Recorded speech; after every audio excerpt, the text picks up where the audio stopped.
Əziz izləyicilərim, indi sizə TikTokda öz başıma gələn hadisələrdən danışmaq istəyirəm. Əvvəla izləyicilərimin hamısından çox razıyam. Allah sizdən razı olsun.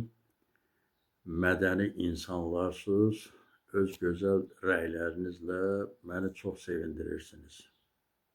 Amma burada qaçaraqba insanlar da var. Bəziləri o saytları, bu saytları gəzməklə girirdilər. Orada elə bədniyyətli rəylər yazmaqla bunun ürəyin bulandırmağa çalışırlar.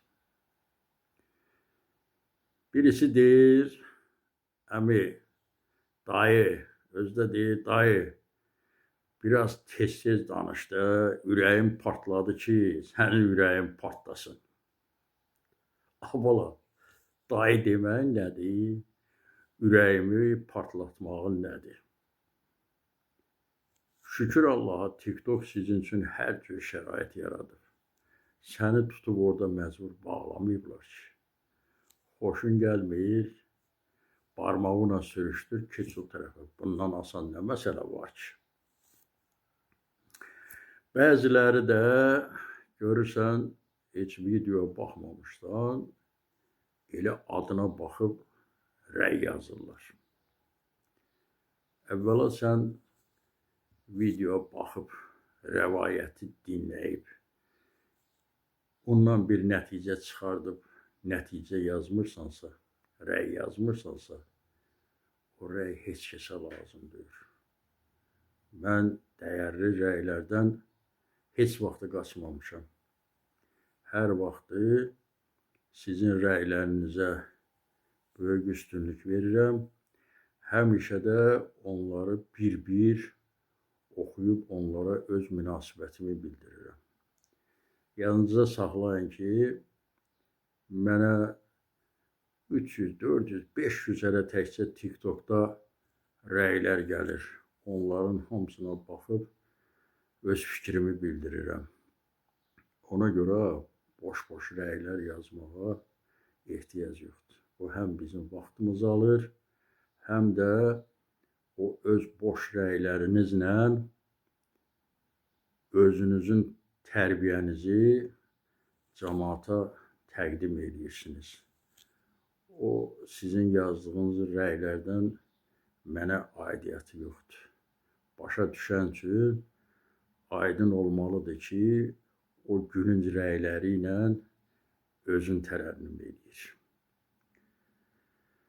Şükürlər olsun ki, mənim əsas dinləyicilərim arasında belə rəylər yoxdur.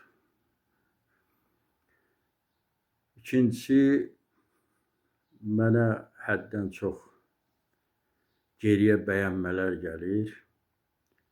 Mən həmişə o bəyənmələrə cavab verirəm. Amma həddən artıq çox olduğuna görə mən onların hamısını bəyənə bilmirəm, geriyə ötürə bilmirəm. Mən çox geri bəyənmələr eləyəndə TikTok bağlayır. Bir də görürsən, bir gün, 2 gün bağladı, heç o geri bəyənmələrin heç birini eləyə bilmirəm. Ona görə səbirli və təmkinli olmaq lazımdır. Özdə mən geri bəyənmələri eləyəndə açan kimi başdan yox, açıb lap axıra gedib çıxıb, axırdan bəyənmələri geri göndərməklə başlayıram. Daha elə əvvəldən açan kimi bəyənmələr etmirəm. Bəzən görürsən 3 gün, 4 günün bəyənmələri yığışır. Bu mənlik deyil, mənim etinasızlığım deyil. Bu TikTokun qaydalarıdır. Mən 15-20 bəyənmədən artıq eləyəmirəm. Bundan artıq eləyən kimi bağlayır, mən daha onda geriyə düşürəm. Ona görə bu cəhətdən məndən inciməyin. Və gücüm çatdığı qədər hamınızın rəylərini, bəyənmələrini nəzərə alacağım. Birisi deyir ki, Çox yavaş danışırsınız. Sürətli danışmağa çalışın.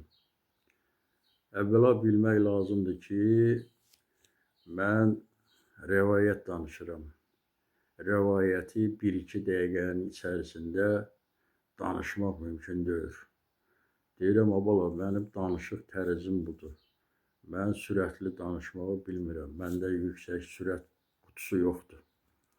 Amma TikTokda bəziləri sağ olsun, onlara göstəriş verir ki, ikinci sürət at, üçüncü sürət at, qulaq as ki, əgər elə qulaq asa bilirsənsə, as. Asa bilmirsənsə, sənə maraqlı deyilsə, səhifəni tərk edəginən. Mən bu insanın xarakteridir.